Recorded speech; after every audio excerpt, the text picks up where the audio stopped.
너희 의인들아 여호와를 즐거워하라. 찬송은 정직한 자들의 마땅히 할 바니라. 아멘. 사랑과 은혜가 풍성하신 하나님 아버지, 오늘 좋은 날씨 가운데 천지의 모든 만물을 창조하신 하나님의 손길을 우리가 느끼며 그 은혜에 감사함으로 하나님 오늘도 이 예배 자리 가운데 나왔습니다.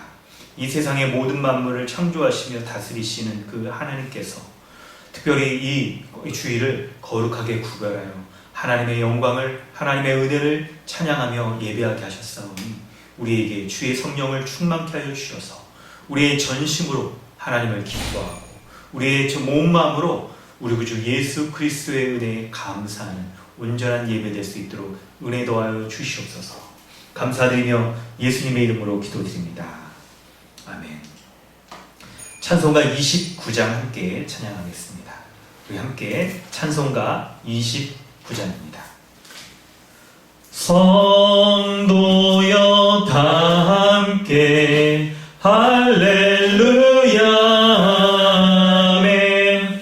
주 찬양하여라 할렐루야 아멘. 주 보좌 앞에서 택하신 애를 다 찬송하여라 할렐루야 아멘. 만물을 열어라 할렐루야 아멘. 고난을 울려라 할렐루야 아멘. 인도자 되시며 친구가 되신 주, 그 사랑 끝없다 할렐루야 아멘. 주 찬양하여라 할렐루야 아멘. 찬양은 끝없다 할렐루야 아멘. 거룩한 집에서 주은총 드리며 늘 찬송 부르자 할렐루야 아멘. 아멘. 다 함께 주보를 청구하셔서 사도신경으로 신앙을 고백하고 주기도문으로 기도하겠습니다. 나는 전능하신 아버지 하나님, 천지의 창조주를 믿습니다. 나는 그의 유일하신 아들 우리 주 예수 그리스도를 믿습니다. 그는 성령으로 잉태되어 동정녀 마리아에게서 나시고 본디오 빌라도에게 고난을 받아 십자가에 못 박혀 죽으시고 장사된 지 사흘 만에 죽은 자 가운데서 다시 살아나셨으며 하늘에 오르시어 전능하신 아버지 하나님 우편에 앉아 계시다가 거기로부터 살아있는 자와 죽은 자를 심판하러 오십니다. 나는 성령을 믿으며 거룩한 공교회와 성도의 교제와 죄를 용서받는 것과 몸의 부활과 영생을 믿습니다. 아멘. 하늘에 계신 우리 아버지여, 이름이 거룩히 여김을 받으시오며 나라가 임하시오며 뜻이 하늘에서 이루어진 것 같이 땅에서 이루어지이다. 오늘 우리에게 일용할 양식을 주시옵고 우리가 우리에게 죄 지은 자를 사하여 준 것 같이 우리 죄를 사하여 주시옵고 우리를 시험에 들게 하지 마시옵고 다만 악에서 구하시옵소서. 나라와 권세와 영광이 아버지께 영원히 싸우나이다. 아멘. 하이델베르 그 교리 문답은 59, 60, 61문답입니다. 의롭다 하심에 관하여 이 모든 것을 믿는 것이 당신에게 지금 어떤 유익을 줍니까? 그리스도 안에서 나는 하나님 앞에 의롭게 되며 영원한 생명의 상속자가 됩니다. 당신은 어떻게 하나님 앞에서 의롭게 됩니까? 오직 예수 그리스도에 대한 참된 믿음으로만 됩니다. 비록 내가 하나님의 모든 계명을 크게 어겼고 단 하나도 지키지 않았으며 여전히 모든 악으로 향하는 성향이 있다고 나의 양심이 고소하지만 하나님께서는 나의 공로가 전혀 없이 순전히 은혜로 그리스도의 온전히 만족해 하심과 의로우심과 거룩하심을 선물로 주십니다. 하나님께서는 마치 나에게 죄가 전혀 없고 또한 내가 죄를 짓지 않은 것처럼 실로 그리스도께서 나를 위해 이루신 모든 순종을 내가 직접 이룬 것처럼 여겨주십니다. 오직 믿는 마음으로만 나는 이 선물을 받습니다. 당신은 왜 오직 믿음으로만 의롭게 된다고 말합니까? 나의 믿음에 어떤 가치가 있어서 하나님께서 나를 받으실 만한 것이 아니며 오직 그리스도의 만족해 하심과 의로움과 거룩함만이 하나님 앞에서 나의 의가 됩니다. 오직 믿음으로만 이 의를 받아들여 나의 것으로 삼을 수 있습니다. 아멘. 이 시간 우리 함께 기도하길 원합니다. 하나님께서는 거룩한 예배의 순서 가운데 죄의 고백을 통하여서 우리가 하나님 앞에 예배할 수 없었던 그런 자인 것을 깨닫게 하시고 우리의 입으로 고백하며 우리가 오직 예수 그리스도의 형벌대속적 죽음을 믿을 때에 우리를 하나님 앞에 거룩한 자로 삼아주시며 그리고 하나님의 거룩한 이 예배의 자리 가운데 불러주시고 우리로 하여금 거룩하신 하나님 앞에 예배할 수 있도록 하십니다. 죄의 고백의 시간은 바로 이런 복음의 전말을 우리가 알고 되새기며 고백하고 다시 한번 은혜의 자리에 나아가는 것입니다. 사랑하는 우리 강동 주님의 교회 성도 여러분, 이 시간 우리 기도할 때에 죄의 고백의 시간을 통하여 우리를 하나님 앞에 거룩한 자녀 삼아주신 하나님의 은혜를 돌이켜보고 그리고 그 은혜로 말미암아 우리가 하나님의 은혜로 거룩하게 된 존재로서 주님 앞에 예배할 수 있음에 감사하며 우리가 하나님의 은혜 가운데 거하였지 못했다고 한다면 우리가 예배할 수 없고 도리어 세상 가운데 살아가면서 하나님의 진노 가운데 여전히 놓이며 살아갈 수밖에 없었던 그런 비참한 인생을 살 수밖에 없는 것을 고백하며 하나님 앞에 기도해야 할 것입니다. 그런데 우리의 기도는 여기에서 멈추지 않습니다. 우리를 대신하여 십자가에 죽으신 예수 그리스도로 말미암아 우리의 모든 것들을 의롭다라고 여겨주신 것처럼 방금 우리가 교리문답을 통하여 우리가 마치 죄가 전혀 없는 것처럼 한 번도 죄를 짓지 않은 예수 그리스도와 같은 자로 여겨주시는 그 복음의 은혜를 다시 한번 감사하고 되새기며 그 은혜로 예배하게 해주신 하나님 앞에 진정으로 온전한 마음으로 예배하는 그런 기도를 우리가 드리길 원합니다. 우리 이 시간에 함께 마음을 다해 기도하겠습니다. 하나님, 주의 은혜 감사합니다. 하나님, 예수 그리스도의 십자가로 말미암아 나를 하나님 앞에 의롭고 거룩한 자로 삼아주신 은혜에 감사함을 드립니다. 주여, 내가 주님의 은혜가 십자가가 그 보혈의 공로가 아니면 내가 주님 앞에 설 수 없는 자, 주님의 은혜로 주님 앞에 나아갈 수 없는 자임을 고백하오니 주님 긍휼히 여겨주시옵소서.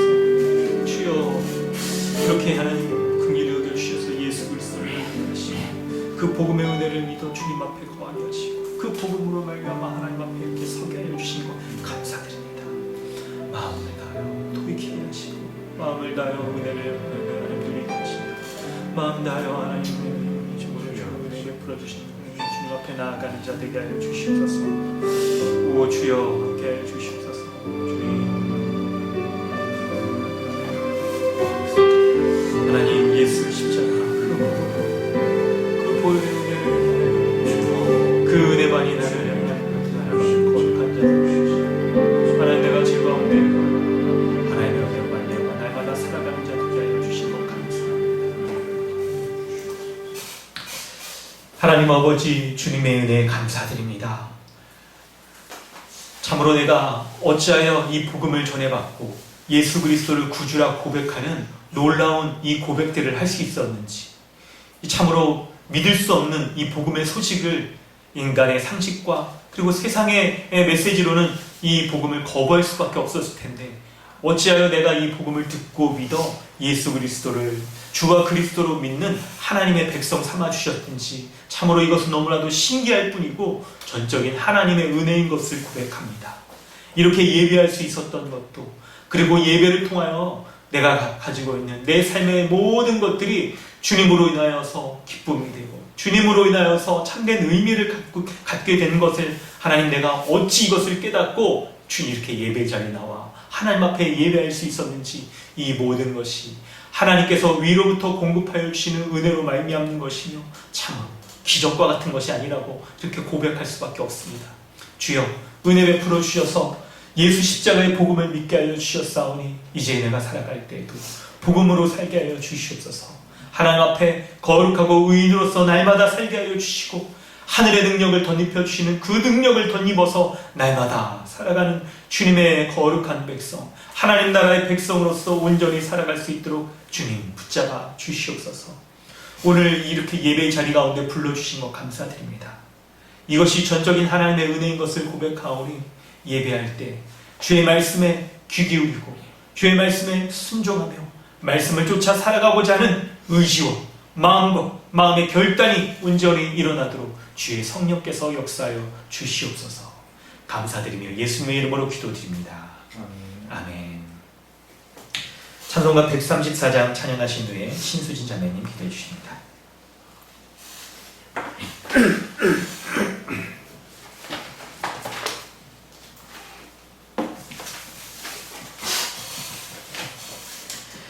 나 어느 날 꿈속을 헤매며 어느 바닷가 거닐 때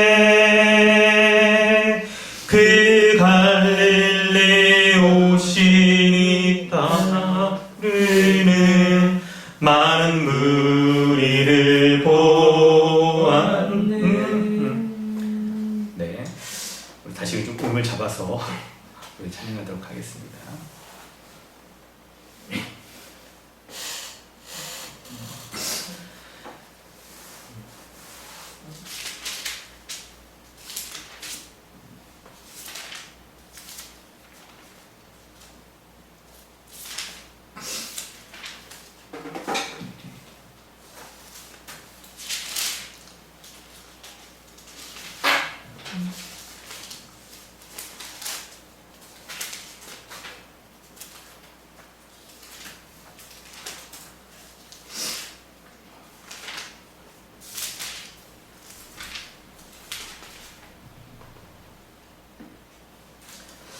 네, 우리 뒤에 있는 찬송을 좀 바꿔서 하도록 하겠습니다. 찬송가 135장입니다.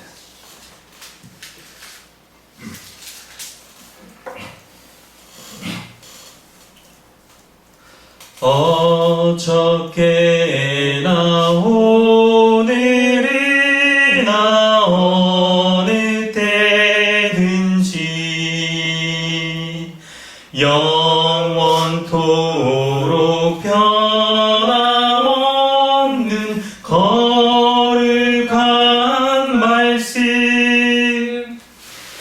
믿고 순종하리에 생명 되시며 한량없이 아름답고 기쁜 말일세.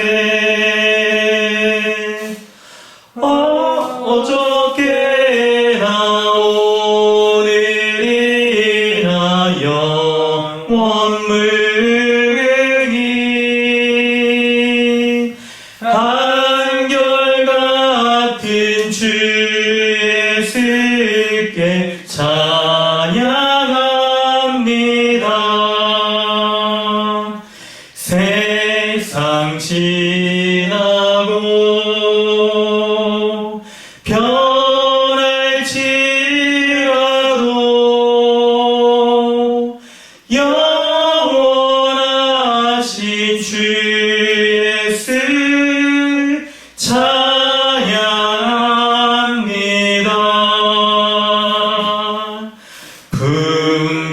풍랑이는 바다 위로 걸어오시고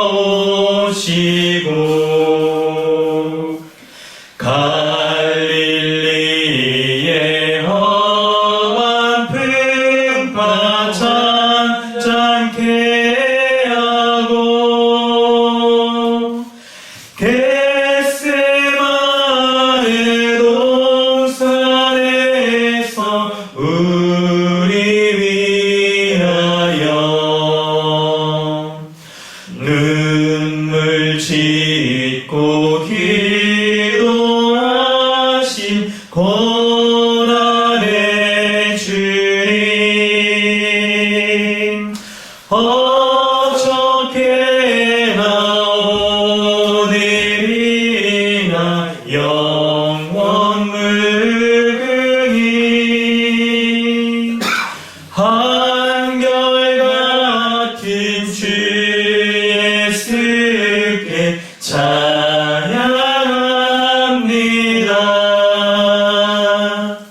세상 지나고 변할지라도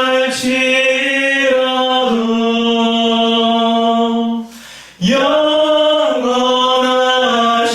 주 예수 찬양합니다.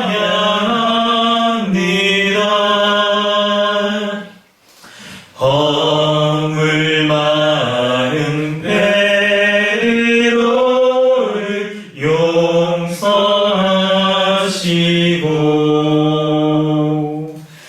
의심 많은 도마에게 확신 주시고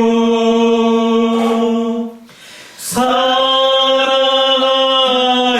그의 제자 가슴에 안고 부드러운 사랑으로 끊어주셨네.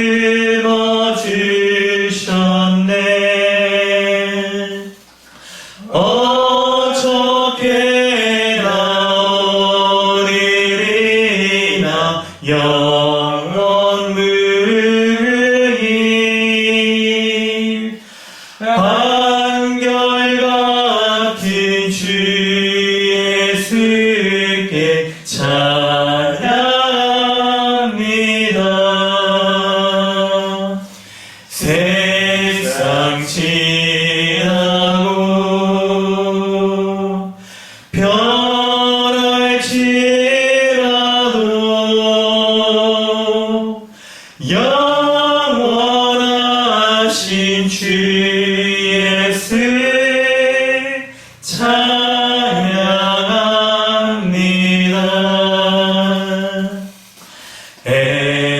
엠마오로 행하시던 주님 오늘도 한결같이 우리 곁에 함께 계시고 우리를 영접하러 다시 오실 때 변함없는 영광의 주 진이 배우리. 어저께나 오늘이나 영원 무궁히 한결같은 주 예수께 찬양합니다. 세상 지나고 변할지라도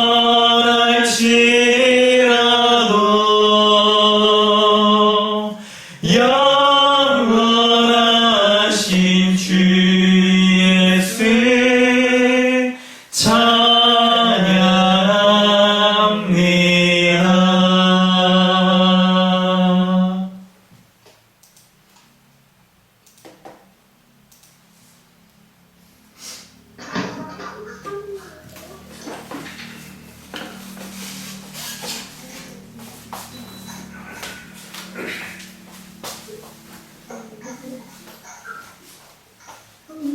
기도하겠습니다.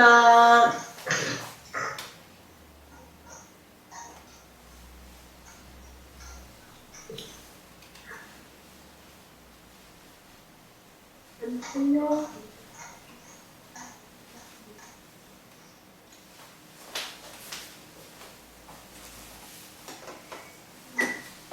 오늘 고등학교 하는 게 있나?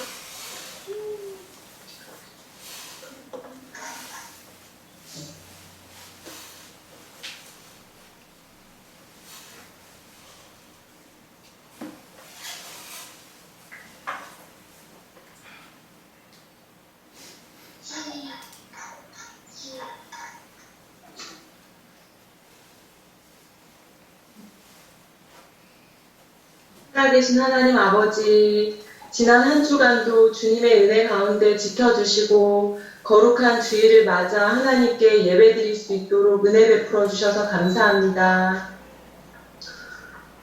하나님께 대적한 죄로 인해 진노 가운데 죽어 마땅한 비참한 죄인들을 위하여 예수 그리스도를 이 땅에 보내셔서 우리의 죄를 대신한 십자가 죽음을 죽게 하시고 부활하게 하셔서 그리스도 안에서 그리스도와 연합한 자로 새 생명 가운데 살아가게 하신 은혜를 감사드립니다. 또한 세상과는 구별된 거룩한 하나님의 백성들이 모인 교회를 세우셔서 그리스도 안에서 한 몸 한 가족이 되어 주님의 뜻에 순종하며 복과 안식을 누리며 살아가게 하신 은혜를 감사드립니다. 이 모든 것이 자격 없는 자에게 거저 베풀어 주시는 하나님의 은혜임을 알고 날마다 하나님의 말씀 가운데 성령님의 역사하심을 따라 거룩한 삶을 살아가는 강동 주님의 교회가 되게 하여 주시옵소서. 강동 주님의 교회를 위해서 기도합니다. 강동 주님의 교회가 예수 그리스도의 십자가 복음 위에 온전히 세워져서 새 본성으로 살아가게 하신 성령의 인도하심에 순종하며 열매 맺는 교회로 살아가게 하여 주시옵소서. 오직 십자가에 못 박히신 예수 그리스도만을 자랑하고 의지하며 사랑 안에서 서로에게 말씀으로 권면하고 하나님께서 맡겨주신 아이들을 말씀으로 잘 양육하고 한마음 한뜻으로 하나 되어 주님 오시는 날까지 믿음이 더 견고해져서 하나님께 영광 돌리게 하여 주시옵소서. 시간 말씀을 전하시는 목사님께 함께하여 주셔서 주님의 말씀을 담대히 선포하게 하시고 듣는 우리에게 깨닫는 은혜를 베풀어 주시옵소서. 감사드리며 예수님의 이름으로 기도합니다. 아멘.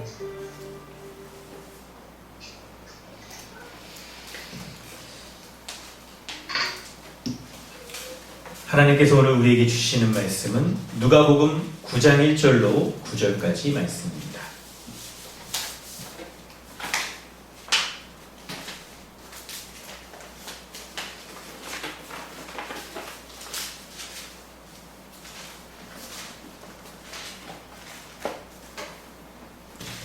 누가복음 9장 1절부터 9절까지 말씀 봉독하겠습니다. 예수께서 12제자를 불러 모으사 모든 귀신을 제어하며 병을 고치는 능력과 권위를 주시고 하나님 나라를 전파하며 앓는 자를 고치게 하려고 내보내시며 이르시되 여행을 위하여 아무것도 가지지 말라. 지팡이나 배낭이나 양식이나 돈이나 두벌옷을 가지지 말며 어느 집에 들어가든지 거기서 머물다가 거기서 떠나라. 누구든지 너희를 영접하지 아니하거든 그 성에서 떠날 때에 너희 발에서 먼지를 떨어버려 그들에게 증거를 삼으라 하시니 제자들이 나가 각 마을에 두루 다니며 곳곳에 복음을 전하며 병을 고치더라. 분봉왕 헤롯이 이 모든 일을 듣고 심히 당황하니 이는 어떤 사람은 요한이 죽은 자 가운데서 살아났다고도 하며 어떤 사람은 엘리야가 나타났다고도 하며 어떤 사람은 옛 선지자 한 사람이 다시 살아났다고도 함이라. 헤롯이 이르되 요한은 내가 목을 베었거늘 이제 이런 일이 들리니 이 사람이 누군가 하며 그를 보고자 하더라. 아멘. 할렐루야. 성도 여러분 반갑습니다. 각자 있는 곳 가운데서 우리 예배할 때 우리 마음 다하여서 하나님 앞에 전심으로 예배하며 주님의 은혜의 말씀을 귀 기울이고 우리 마음으로 순종하여 하나님이 주시는 이 모든 은혜를 누리시길 바랍니다. 오늘 우리가 말씀을 살펴보려고 하는데요. 누가복음 9장 1절부터 9절의 말씀을 우리 살필 때 오늘 본문은 크게 우리 세 부분을 좀 나눠서 우리 살필 때 먼저는 1절과 2절을 좀 살필 수가 있어요. 그리고 3절부터 6절 그리고 7절부터 9절의 말씀을 살필 수가 있는데 오늘 본문의 주된 이 내용들은 바로 예수님이 12제자들을 복음을 전하는 그 사역 가운데 파송하시는 것을 우리가 볼 수가 있습니다. 그럴 때 1절, 2절 말씀을 우리가 살펴보면 예수님께서 그들을 불러서 귀신을 제어하고 병을 고치는 능력과 권위를 주셔서 그들을 이제 보내십니다. 그리고 3절부터 6절에서는 제자들이 복음을 전하러 갔을 때 그 복음 전하는 장소에서 어떤 태도, 어떤 자세로 복음을 전해야 되는지를 설명을 해주는 거예요. 그리고 이 복음, 제자들이 전하는 이 복음이 누구에게 들리냐면 7절에 보면 분봉왕 헤롯에게 이것이 전해졌다고 해요. 분봉왕이란 건 뭐냐면 요게 이스라엘 나라잖아요. 여기가요. 예수님이 제자들과 있었던 데가. 그런데 이곳은 로마의 지배를 받고 있었던 곳이에요.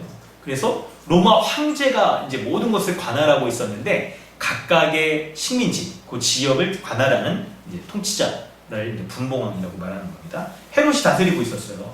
그럴 때 이 헤롯이 예수님의 제자들이 전하는 이 복음이 퍼지는 것들을 듣고 매우 당황을 해서 어떻게 이런 일이 벌어지는가 이렇게 말하는 내용들을 보게 됩니다. 여러분, 오늘 말씀을 이렇게 개략적으로 좀 설명을 해드렸는데 오늘 말씀을 살필 때 우리가 이 점을 중점적으로 좀 생각을 해보려고 해요.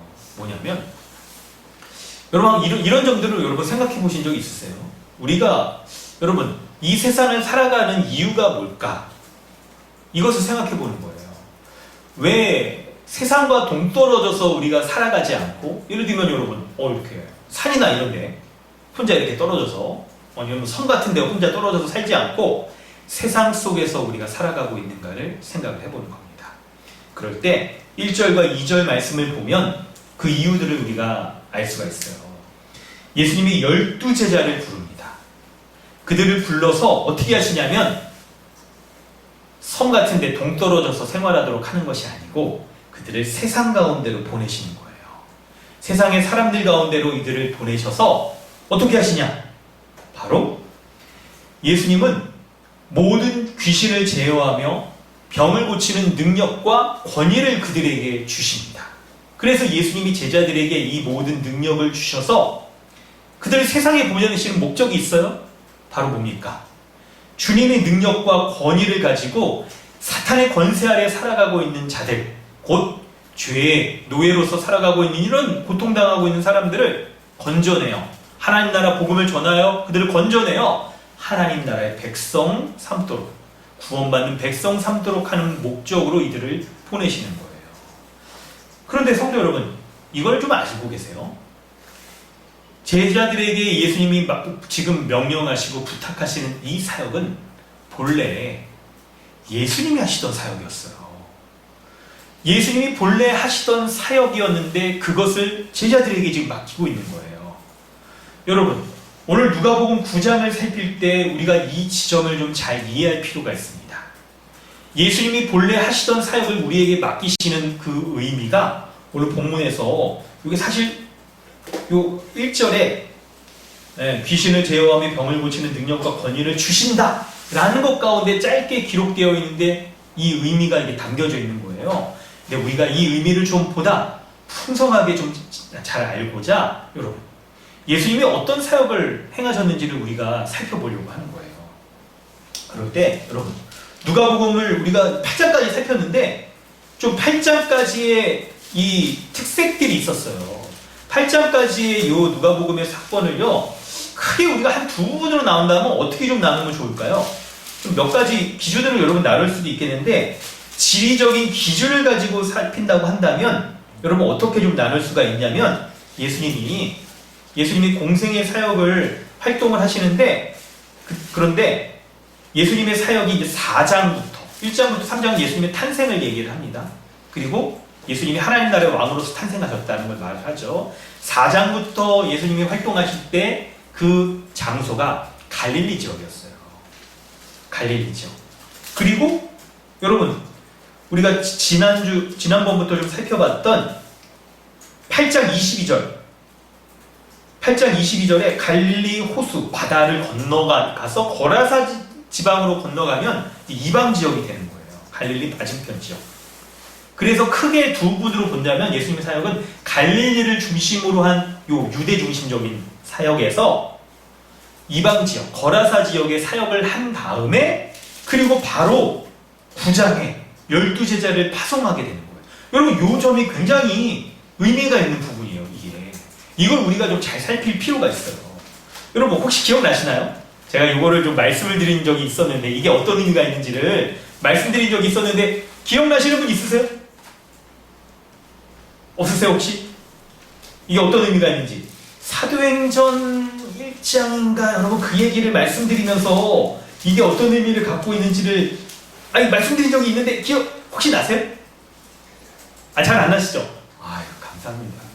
여러분 기억을 안 하셔도 감사해요. 사실 여러분이 이렇게 탁 그냥 술술술 말해버리면 목사가 설교할 이유가 없잖아요. 그래서 여러분이 가끔 조금 좀 잊어먹어주고 기억이 날 듯 할 때 이제 딱 이렇게 좀 이렇게 딱 기억나게 해주는 게 또 역할이죠. 또 그렇다고 여러분 다 까먹으시면 안 됩니다. 그럼 우리 배움의 의미가 없잖아요. 자, 뭐냐면요, 여러분 사도행전 1장 8절에 보면 여러분 우리가 잘 아는 말씀이잖아요.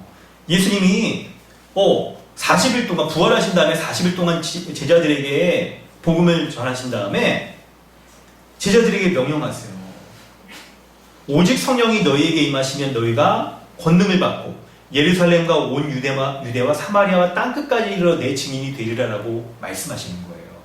그런데 이 말씀의 특징이 성령을 받는다는 것, 이게 종말의 영이신 성령을 받는다는 것이고, 지리적인 게 여러분 중요해요.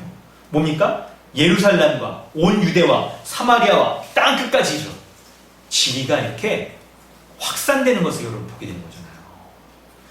그런데 그 축소판이 바로 누가복음에서 예수님이 갈릴리를 중심으로 사역하시다가 이방 지역으로 나가시는 사역을 하면서 제자들 데리고 다니면서 예수님이 갈릴리에서 어떤 사역을 하시는지를 직접 보여주시고 이방 지역에서 어떻게 사역하는지를 보여주신 다음에 그 다음에 이제 예수님이 9장에서 제자들을 이제 파송하시는 거예요. 그래서 제자들이 이제 예수님이 행하셨던 그 모든 일을 목격한 사람들로서 예수님이 이 사역을 대신하도록 하시는 겁니다. 본래 예수님이 하셨던 사역이에요. 그것을 제자들에게 이제 이어받아서 하도록 하시는 거예요. 그렇다면 오늘 우리가 여러분 오늘 본문에서 많이 다루지 않지만 1절과 2절에 귀신을 제어하며 병을 고치는 능력과 권위를 주시고 하나님 나라를 전파하며 앓는 자를 고치게 하시려고 내보냈는데 이게 본래 예수님이 하시던 사역이란 말이에요. 그 특징들을 우리가 좀 잘 알면 제자들이 어떤 사역을 해야 되는가 그것을 우리가 좀 잘 알 수가 있어요. 그래서 여러분 오늘 누가복음 앞부분을 좀 이렇게 쭉 우리가 복습해서 보는 시간을 좀 갖도록 하겠습니다. 얼마나 여러분 오늘 말씀을 참 들으면 누가복음 전체를 우리가 앞에서 했던 내용들을 복습해서 들을 수 있는지 얼마나 감사한지 몰라요. 자, 여러분 주보를 한번 우리 참고 본문을 한번 펴보세요. 그렇다고 누가복음 1장부터 우리가 다 펴볼 수는 없습니다. 그러니까 누가복음의 이제 주된 사건들, 예수님이 하셨던 사건들을 보면서 이 말씀들을 우리가 예수님이 어떤 사역을 행하셨는지 우리가 보도록 하겠습니다. 먼저는 누가복음 5장 12절로 14절 말씀을 우리가 읽어보도록 하겠습니다. 누가복음 5장 12절로 14절입니다. 우리 같이 한번 읽어보겠습니다. 여러분 마이크 켜지 마시고 우리 제가 읽을 때 여러분 한번 따라서 읽어볼까요? 예수께서 한 동네에 계실 때에 온몸에 나병 들린 사람이 있어 예수를 보고 엎드려 구하여 이르되 주여 원하시면 나를 깨끗하게 하실 수 있나이다 하니 예수께서 손을 내밀어 그에게 대시며 이르시되 내가 원하노니 깨끗함을 받으라 하시되 나병이 곧 떠나니라. 예수께서 그를 경고하시되 아무에게도 이르지 말고 가서 제사장에게 내 몸을 보이고 또 내가 깨끗하게 됨으로 인하여 모세가 명한 대로 예물을 드려 그들에게 입증하라 하셨더니 아멘. 예수님께서 행하신 그분의 사역은 크게 세 가지로 여러분 정리할 수가 있습니다. 첫째는 병을 고치신 거예요. 치병, 병을 고치는 사역. 두 번째는 귀신을 내어쫓는 사역이고요. 그리고 세 번째는 뭐냐면 가르치시는 사역을 행하셨어요. 복음 전하시는 사역을. 우리가 이제 그 특성들을 좀 살펴보려고 하는데 그럴 때 제일 먼저 이 병 고치는 사역을 행할 때 이 사역의 특징들을 우리가 보게 되는데요. 바로 여러분 나병 환자가 가지고 있는 특징이 있는 거예요. 예수님이 병을 고칠 때 여러분 나병 환자는 어떤 병에 걸리면 어떤 특징이 있다는 거 여러분 기억나시나요 혹시? 죄송합니다 여러분. 이 설교자가 이게 티켓을 시켜야 되는데 이 벌써 이게 누가복음 5장이면 이게 한 몇 달 전에 한 설교인데 이거를 기억하라고 있으라고 말하는 게 참 여러분 노트를 좀 이렇게 하신 걸 이렇게 더듬어 보면 아마 기록은 돼 있을 텐데 어째 생각이 안 나실 수 있어요? 근데 여러분 중요한 거예요 이건요. 예수님이 여러분 만약에 우리가 본문을 살피면서 그냥 예수님은 병 고치시는 분입니다 아이고 예수님은 좋은 의사예요 라고만 알면 안 돼요. 성경 본문은 예수님이 병을 고쳐주시는 그 특징이 뭔지를 우리에게 보여주면서 단지 세상의 의사와 같은 사람이 아니라 하나님 나라와 관련된 일들을 하고 있다는 걸 우리에게 알려준단 말이에요. 그럴 때 각각의 요 병 걸린 사람의 특징이나 그 병의 종류나 이런 것들이 하나님 나라와 관련된 중요한 면들을 우리에게 알려주는 거예요. 그럴 때 나병은 어떤 것이냐? 문둥병이라고 예전 성경에 되어 있었는데 순화해서 나병이라고 말할 때 나병 걸린 사람의 특징은 뭡니까? 여러분 오늘날에도 그렇지만 소록도에 이분들이 좀 따로 이렇게 모아 계시죠. 대부분 성경에서도 마찬가지예요. 특별히 본문에서 제사장에게 뭐를 보이라고 말하는데 어떤 역할을 하는 거냐면 나병에 걸리면 제사장들이 나병 걸린 거를 확인하고 걸린 사람들은 이스라엘 진영 밖으로 내쫓아요. 이스라엘 안으로 들어올 수 없다는 거예요. 그런데 예수님이 이 사람을 고치게 되자 어떻게 됩니까? 제사장에게 가서 보여라 라고 하면서 입증하면 제사장의 병이 다 나았다라고 입증하면 어떻게 될까요? 다시 이스라엘 진영 안으로 들어올 수 있는 거예요. 여러분 이 특징이 보여주는 게 있어요. 바로 예수님께서는요 어떻게 하시냐면 병을 고쳐주시는데 그분의 병 고쳐주시는 그 의미가 뭐냐면 바로 병으로 대변되어지는 나병으로 대변되어지는 이 하나님으로부터 멀리 떠나 공동체 가운데 거할 수 없었던 그런 자. 여기서의 공동체란 뭡니까? 이스라엘 백성은 바로 하나님 나라를 모형적으로 보여주는 거잖아요. 하나님 나라에 거할 수 없었던 그런 자, 하나님 나라 밖에 쫓겨나갔던 죄인을 예수 그리스도는 거룩하게 하셔서 다시 이 복음으로 말미암아 하나님 나라 백성으로 회복되도록 하는 일들을 보여주신다는 거예요. 두 번째 특징은 여러분 중풍병자. 누가복음 5장 24절에 기록되어 있습니다. 누가복음 5장 24절 우리 문영지 형제가 한번 읽어주시겠어요?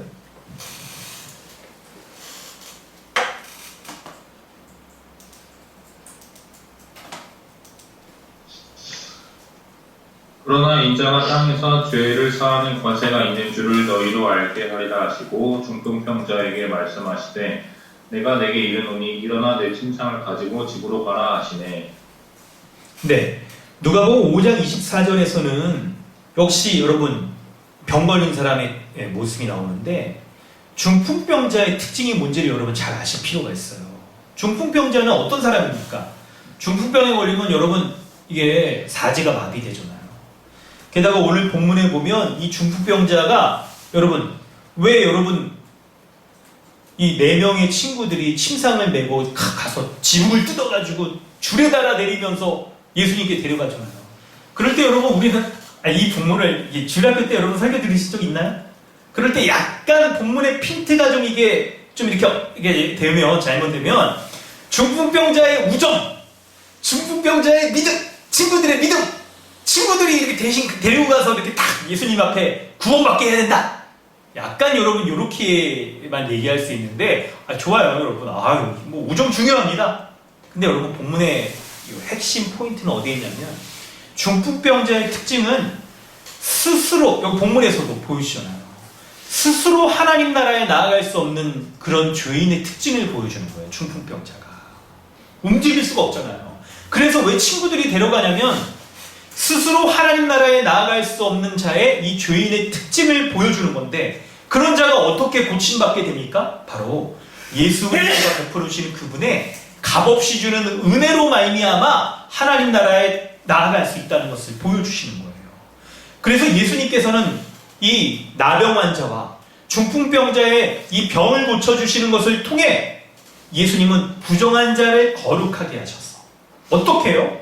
죄를 용서하여 깨끗하게 하심으로 거룩하게 하여 주셔서 하나님 나라에 들어갈 수 있게 해주시는 분인 것을 우리에게 알려주는 거예요. 이걸 알려주는 겁니다. 뿐만 아니라 여러분 누가복음 8장 말씀을 한번 볼까요? 8장 27절부터 29절까지를 우리 한번 읽어봤으면 좋겠는데요. 네, 윤남이 자매가 한번 읽어주세요.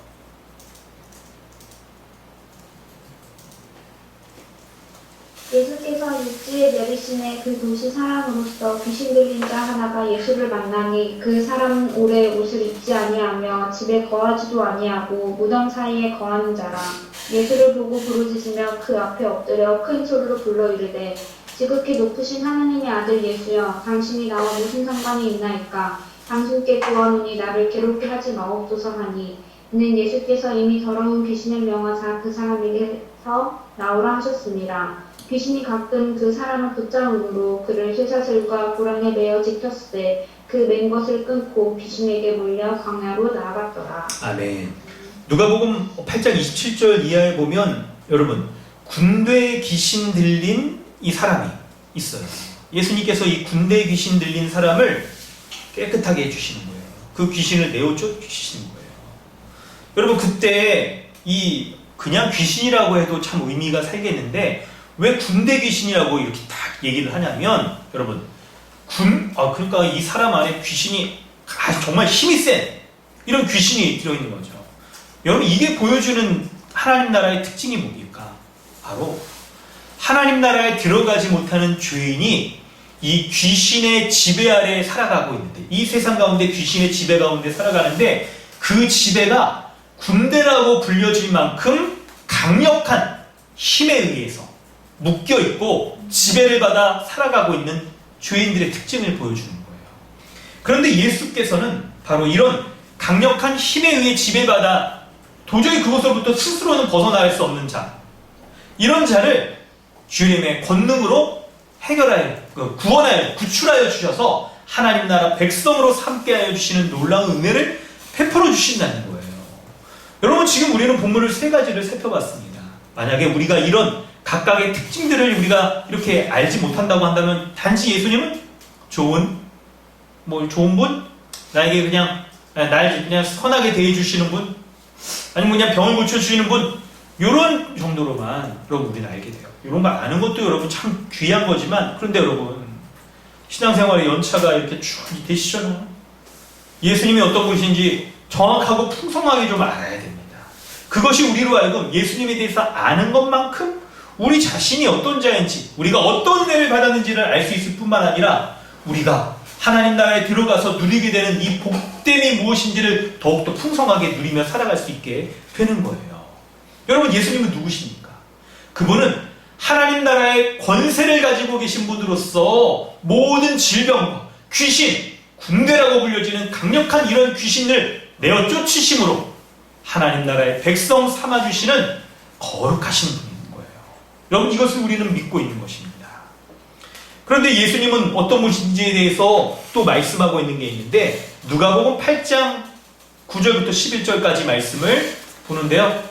순서대로 읽어주셨으면 좋겠는데 낭자매 옆에 계신 분이 이렇게 읽어주시면 좋긴 하겠지만 우리 화면을 안 켜고 계셔서 네 그냥 우리 읽어주실까요? 네 좋습니다. 제자들이 이 비유의 뜻을 물으니 이르시되 하나님 나라의 비밀을 아는 것이 너희에게는 허락되었으나 다른 사람에게는 비유로 하나니 이는 그들로 보아도 보지 못하고 들어도 깨닫지 못하게 하려 함이라. 이 비유는 이러하니라.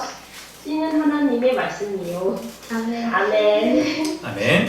네, 세 번째는 예수님이 가르치시는 사역을 했던 거예요. 씨 뿌리는 비유를 통해서 여러분 우리가 알 수 있는 게 있습니다. 하나님 나라에 어떻게 들어갈 수 있느냐? 바로 참된 복음이신 예수님과 그분의 말씀을 듣고 믿는 사람이 들어갈 수 있게 되는 거예요. 말씀을 통해서 전해지는 하나님 나라의 복음을 듣고 믿을 때 하나님 나라에 들어가게 되는 거예요. 그런데 여기에 본문을 잘 보면 특징이 또 한 가지가 나오는데 바로 들어도 깨닫지 못하는 사람들이 있어요.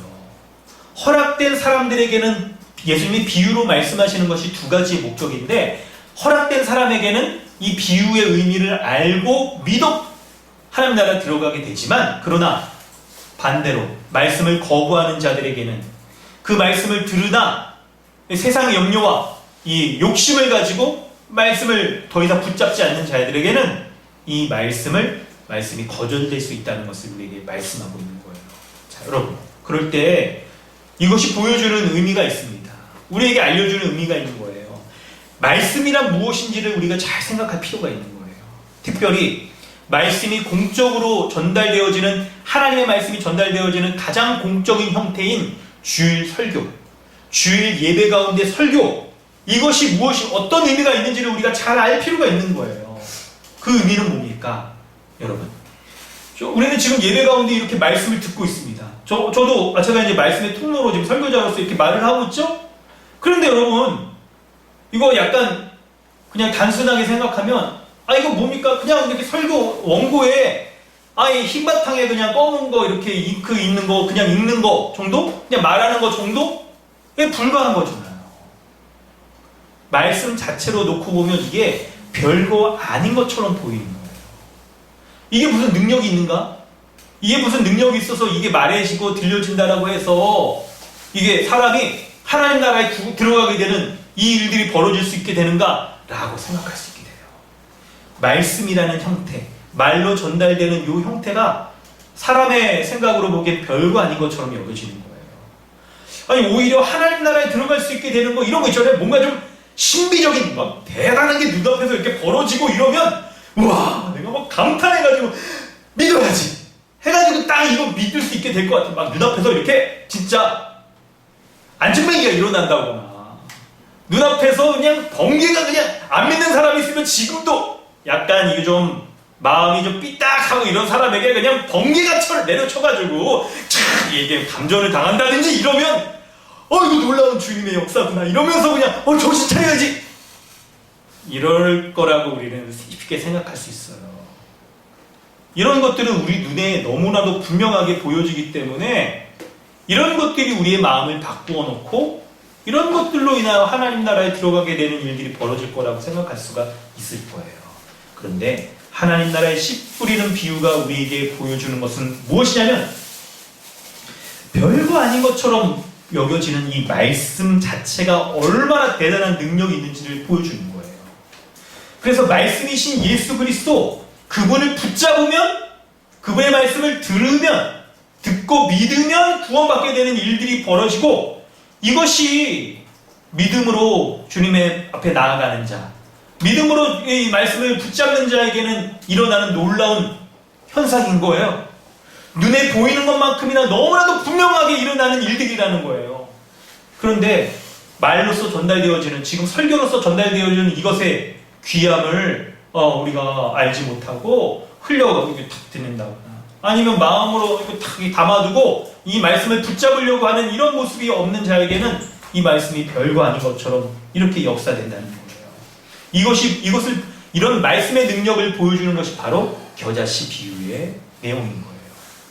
그런데 여러분, 우리 본문 가운데 살피지 않았지만 이 하나님 나라의 비유가 이 겨자씨 씨 뿌리는 비유 말고 겨자씨의 비유로도 우리에게 전해지는데 굉장히 작은 것 같지만 큰 열매를 맺게 된다 하는 것을 보여주는 것처럼 말씀 자체가 우리의 눈에 보이기에는 처음에는 굉장히 작은 것처럼, 미미한 것처럼, 별거 없는 것처럼 들려진다 할지라도 그것을 믿고 붙지 않는 자에게는, 예수 그리스도가 전하신 이 말씀이 참된 진리라는 것을 붙잡는 자에게는 이 겨자씨가 모든 새들이 와서 깃들일 정도로 큰 나무로 커가는 것처럼 장차 하나님 나라에 거하게 되는 놀라운 능력의 말씀으로 역사하게 된다는 걸 우리에게 보여주는 거예요.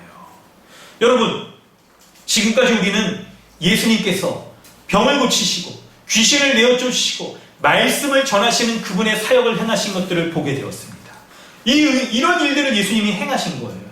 그리고 이제 제자들에게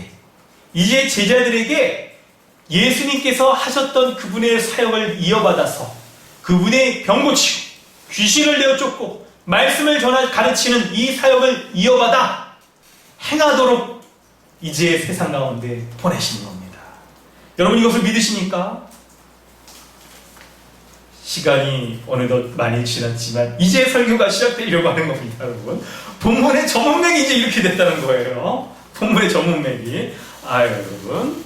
그래도 여러분, 이런 거를 여러분 너무 어색하게 여러분 생각하시면 안 됩니다. 우리가 참 말씀, 본문을 중요시하게 여기는 그런 교회여서 그런 말씀에, 그런 설교에 여러분 귀 기울이고, 이거 여러분, 이 말씀, 이렇게 전달되어지는 말씀이 참 귀하구나. 이렇게 여기시는 게 가장 복된 길이에요. 여러분, 그걸 붙잡고 우리가 말씀 계속 보도록 하겠습니다.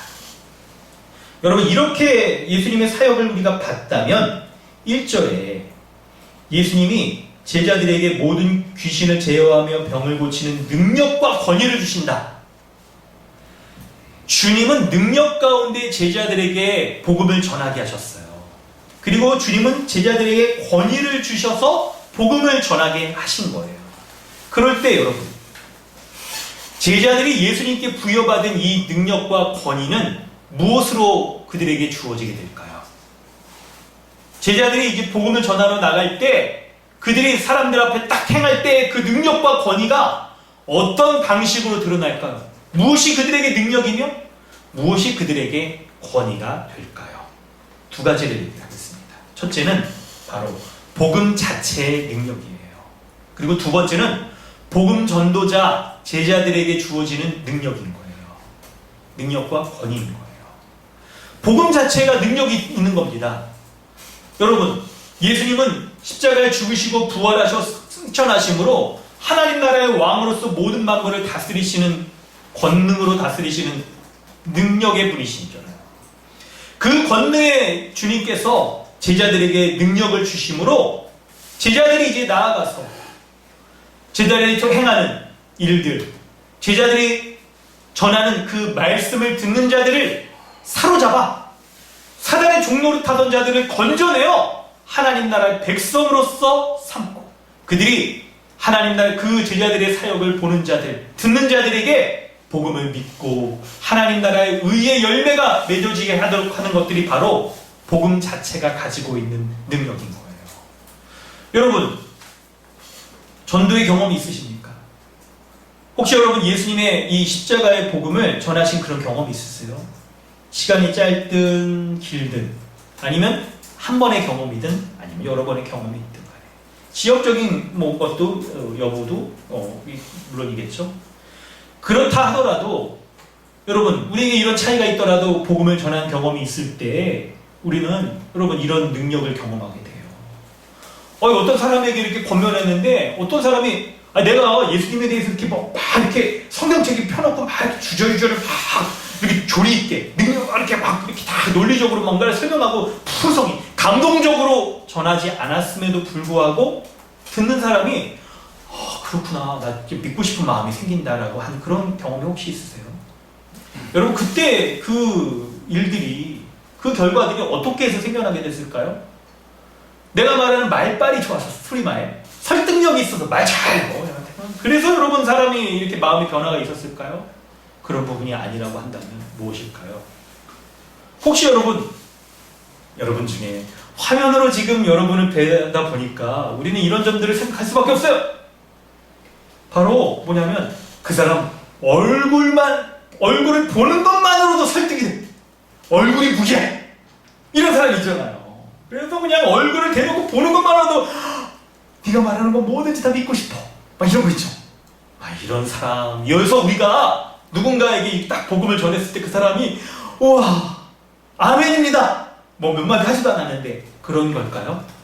여러분, 우리가 우리의 얼굴이나 말빨 혹은 우리가 어떤 외형적인 거 이런 것이 우리에게 무기가 되어서 전하는 것, 이것으로 사람을 이렇게 설득시키고 하는 것이 아니라고 한다면 그 설득력의 근원은 뭡니까? 바로 복음 자체가 가지고 있는 능력이 있기 때문에 그러는 거예요. 복음이 여러분 무엇을 가리켜요? 지금 우리가 앞에서 살펴본 대로 예수님이 누구신지, 어떤 일들을 행하셨는지, 그분이 무엇으로부터 우리를 건져냈으며 어떻게 회복시켰으며 우리에게 어떠한 은혜를 주셔서 그 복음을 받아들이는 자에게 어떠한 약속과 어떠한 삶을 약속하셨는지, 그것을 실제로 누리게 되는지, 그것을 가르쳐주는 게, 그것을 설명해주는 게 복음이잖아요. 누가복음 여러분 말씀에서 나병 환자에게, 문둥병자, 중풍병자에게, 군대 귀신 걸린 자에게, 씨 뿌리는 자에게 비유를 통하여서 전해주신 이 복음 자체가 가지고 있는 능력이 있는 거예요. 그래서 우리가 휘황찬란하게 뭔가를 말하지 않는다 하더라도, 다른 것으로 설득력을 갖지 않으려고 하더라도 이 복음 자체를 말하는 때에 복음 자체가 능력이 있어서 그 복음을 듣는 자에게 이것이 역사하는 줄로 여러분 믿으시기 바랍니다. 복음 자체가 능력이 있는 거예요. 예수 그리스도가 능력이신 분이기 때문에 그분에 대해서 말하는 것만으로 능력이 드러나는 거예요. 사람이 뭔가를 행하는 것으로 여러분 능력이 드러나는 게 아닙니다. 그렇기 때문에 둘째로 전도자에게 부여되는 능력이 주어지게 되는 거예요. 복음 자체가 능력이기 때문에 복음을 전할 때 우리가 두려워하지 않는 담대함을 가질 수 있게 돼요. 여기서의 능력과 권위는 복음을 전할 때 복음을 전하는 자에게 이런 모습으로 드러나게 됩니다. 크게 네 가지로 여러분 말할 수가 있어요. 뭐냐면 담대함, 그리고 복음을 전할 때 사람들이 거부할 때, 혹은 복음 전하는 자에게 핍박을 가할 때 그것에 굴하지 않는, 맞닥뜨렸을 때 그 상황 가운데에서 그럼에도 불구하고 복음을 전하려고 하는 담대함, 믿음, 견고함, 물러서지 않는, 한치도 물러서지 않으려고 하는 그 견고함을 갖게 되는 거예요. 뿐만 아니라 복음을 더 전할 때 거부합니다.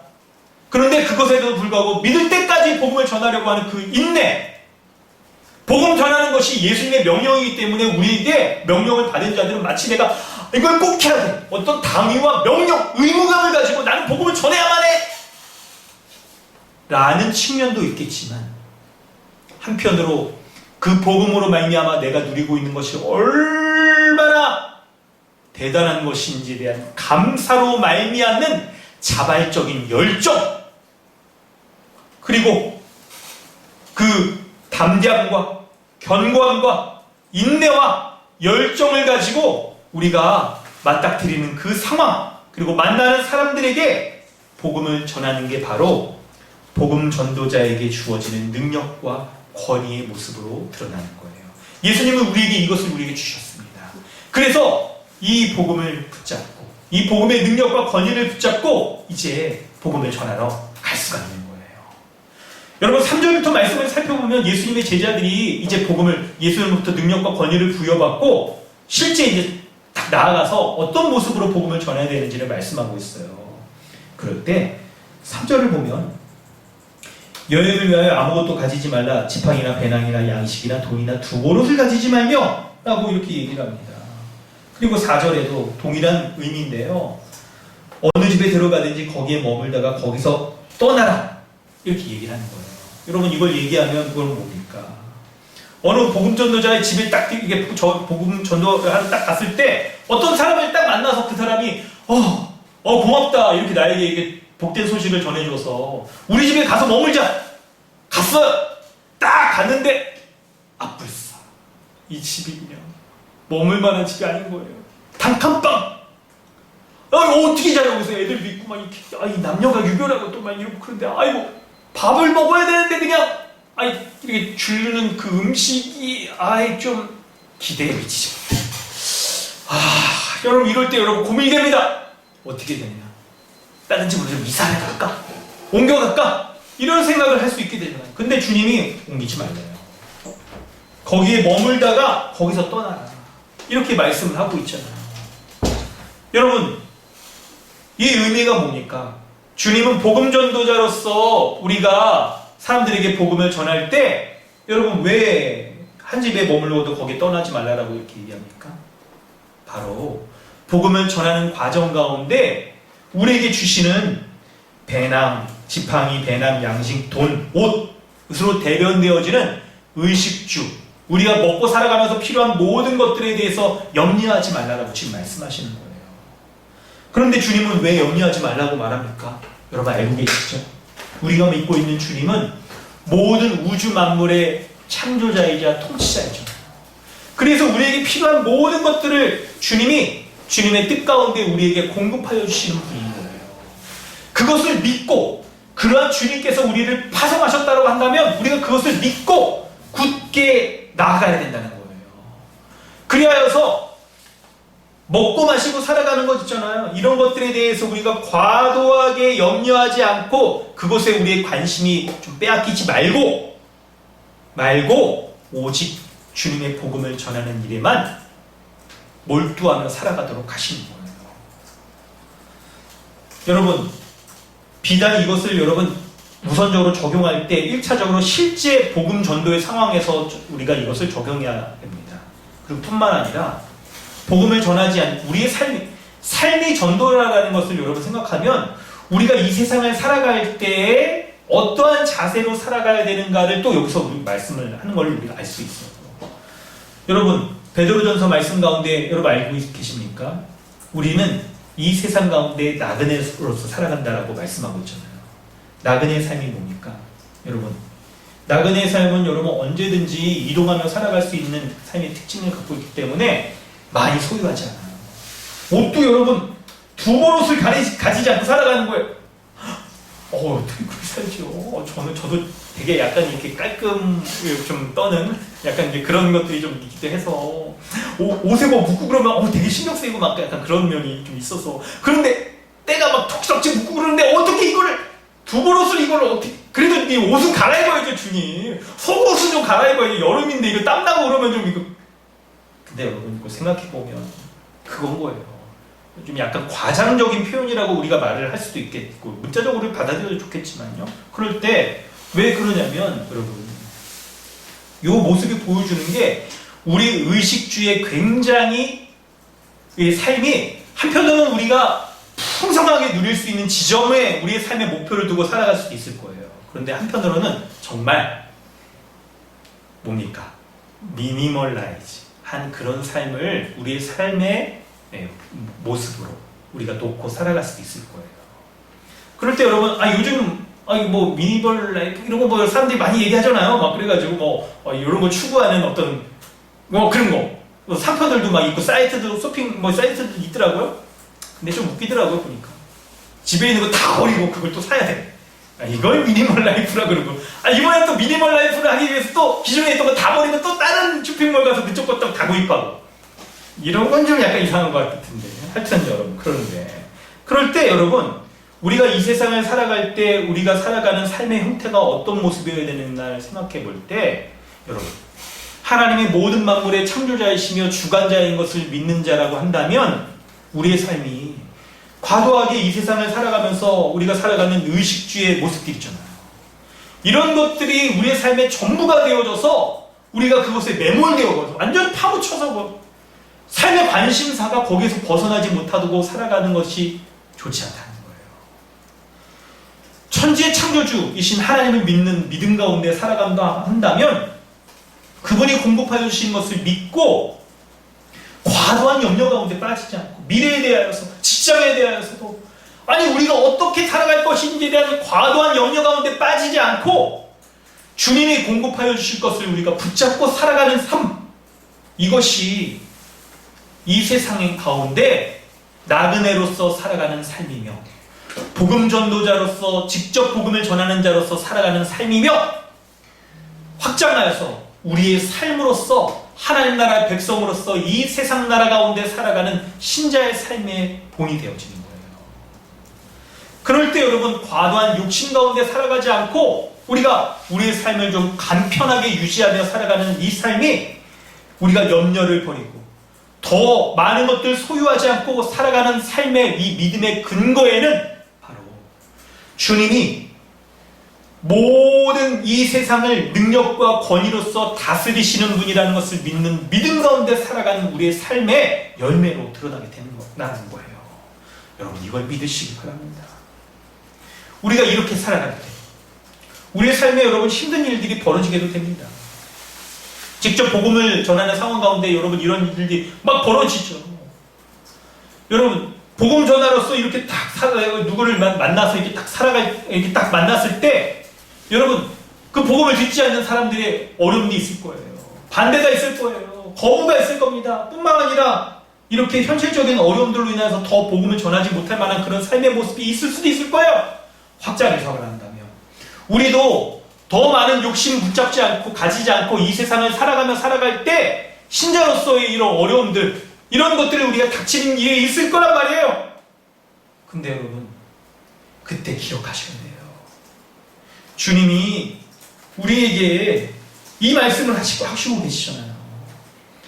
하나님 나라의 모든 능력과 권위를 주셔서 우리에게 세상 가운데 파송하실 때에 주님이 어려움의 순간 가운데 놀라운 은혜를, 그 어려움을 감당할 수 있는 은혜를 베풀어 주셔서 우리로 하여금 넉넉히 이길 수 있도록 하늘의 능력과 권위를 더욱 풍성히 우리에게 주실 것을 주님이 우리에게 약속하시는 거예요. 그럼 5절을 보세요. 5절을. 복음 전할 때 너희를 영접하지 않는 사람이 있거든 어떻게 하라고 말하니까 떠날 때 발에서 먼지를 떨어버려 그들에게 증거로 삼으라고 말하잖아요. 여러분 이게 뭐냐면 지금 발에 먼지를 터는 것은 그 사람에게 내가 복음을 충분히 전했다. 이제 복음을 거부하는 것은 나의 책임이 아니라 이제 그 사람의 책임이라는 거예요. 최후의 심판대 앞에 딱 섰을 때 하나님께서 이 사람에게 이걸 증거로 삼으실 거예요. 이거를 마치 우리 영상에서 이거 화면 녹화 누르듯이 주님의 하나님 나라의 보좌에 이게 딱 녹화가 돼 있을 거예요. 그래서 누구누구가 복음을 전했을 때 거부하였던 것, 네가 복음을 들었음에도 거부하여 너의 이 거부로 인하여서 네가 하나님 나라에 합당치 못하다 하는 것이 증거로 남게 된다는 거예요. 그러므로 여러분 누구에게 복음을 전할 때 염려하지 마세요. 우리에게 주어진 일들은 단지 전하는 것뿐이에요. 그리고 전했을 때 믿느냐 믿지 않느냐는 여러분 우리의 책임 영역 밖에 있는 거예요. 그것은 주님이 하실 영역이고 거부한 사람의 몫인 거예요. 뿐만 아니라 여러분 우리의 삶의 전도의 상황에서도 마찬가지입니다. 우리가 세상에서 믿음으로 살아가는, 믿음으로 어떤 우리의 환경 가운데 어려움들이 닥쳤을 때 내가 이것을 믿음으로 어떻게 살아갈까 하는 것들을 우리가 보며 세상 가운데 딱 이렇게 드러내는 것이 우리의 삶으로서 전도하게 되는 모습인 거잖아요. 여러분 아주 비근한 예를 들자면 여러분의 가족 가운데 믿지 않는 사람들이 있을 때 우리가 말로써 직접 전도를 하게도 되지만 한편 간접적으로도 전도하게 되는 계기가 되어지는 게 뭐냐면 선택의 순간에 믿는 신자는 어떻게 선택하느냐 하는 것들이 믿지 않는 가족이나 주변의 이웃들에게 아주 결정적인 복음 전도의 모습이 될 수 있는 거예요. 그러므로 여러분 우리의 삶으로 전도한다는 것은요 말로써 전도하는 것만큼이나 우리가 주님의 능력과 권위를 붙잡은 자로서 실제 실생활 가운데서 우리가 하나님 나라의 백성으로서 살아가느냐 아니면 그렇지 않느냐를 보여주는 놀라운 전도가 되어지는 거예요. 그러므로 여러분 이제 믿음으로 여러분 결정하십시오. 여러분의 삶의 현장 가운데에서 이렇게 내가 복음에 합당하게 이렇게 이걸 결정하느냐 아니면 그냥 세상 사람들처럼 탈퇴해가지고 좀 이렇게 세상 사람들처럼 이렇게 딱 살아갈 거냐를 결정해야 되는 그 상황 가운데 놓여졌을 때 기억하세요. 우리를 이런 삶에 이런 결정들이 일어나는 이런 부딪힘들이 일어나는 상황 가운데 보내신 분이 바로 모든 만물을 다스리시는 주님이 우리를 이 세상 가운데 보내셨다는 거예요. 그런데 이렇게 세상 가운데 보내실 때 우리에게 그냥 맨 땅에 헤딩하라고 보내신 것이 아니라 주님의 모든 능력과 권위를 주셔서 우리로 하여금 하나님의 복음을 우리가 믿을 뿐만 아니라 우리가 먼저 믿는 우리가 우리 가운데서 이 복음의 능력이 복음의 권위가 드러나도록 하심으로 말미암아 우리가 살아가는 모습으로 인하여서 우리가 말하며 행동하는 이 모습으로 인하여서 주변의 사람들에게 우리의 삶으로서의 복음을 전할 수 있도록 하시는 이 놀라운 능력과 권위를 우리에게 주셨음을 여러분 믿으시길 바랍니다.